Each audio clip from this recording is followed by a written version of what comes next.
Hey folks, here we are. It's the Friday the 28th of October. I should have had this kilt done by now. I should have had it done a couple of days ago, but this last Tuesday, pardon me, try not to cough for reasons that you'll understand in a moment. This last Tuesday, I had to relearn a lesson that I've known for years about it's not how fast you can go on a bike, it's how fast you can stop that counts. Because I was heading home from the day job. Guy crosses, does a left turn, a late left turn in front of me. I grab two handfuls of brakes on my mountain bike. Brake cable snaps, front brake cable snaps. I go over the handlebars and I rolled. According to an eyewitness or a witness, I rolled a couple or three times, and she said it was pretty impressive because your arse never left the bike seat. But then when I finally landed the third time, I came down pretty hard. Landed on my my short ribs. You know, the right where the spot where you punch somebody, they just fall down and lose all interest. Right, my short ribs, low left side, came up against the seat, so I got a couple of broken ribs, broken or cracked ribs.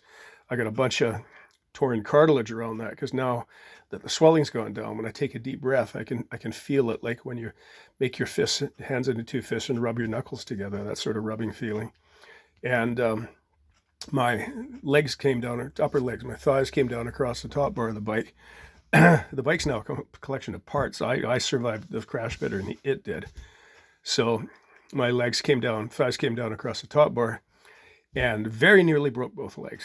According to the doctor, it was only because of the, quote, ridiculously overdeveloped thigh muscles that I've got. So, hey, people, don't skip leg day. Not that I'm a gym rat. I'm just super active. I mean, you see me in shorts. I look like a Mounties trousers. It's ridiculous. But there, I haven't been able to walk today's the first day I've been able to stand, let alone walk. So the swelling's going down the legs.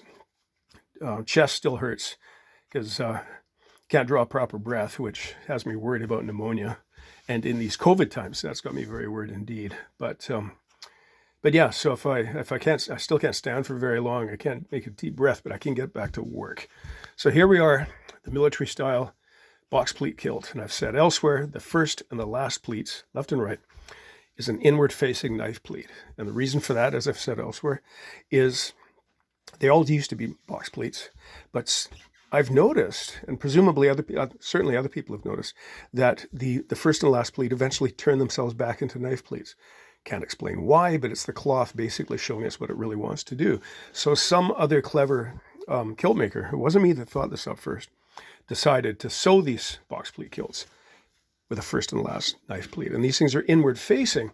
So I've come to the last pleat. This is the right hip. See, the bottom of the kilt, usually facing away from me, is now facing towards me because of the lay of the cloth, because this is essentially a backwards, pardon me, trying not to cough, jeez, a backwards pleat. I'm going to sew it backwards because I'm a lefty. I'm going to start at the top, sew it down to the bottom. And then once I get that done, life returns to normalcy where I cut out the back, I thin the back, I fish it out. I sew the steeking, I put in the canvas, we carry on. So the next time you hear from me on this project is when I show you the extra bastings that I have to put in to render all of these pleats as perfect as possible before we press them. Because instead of the knife pleat having two creases, which have to be perfectly done, we now have three.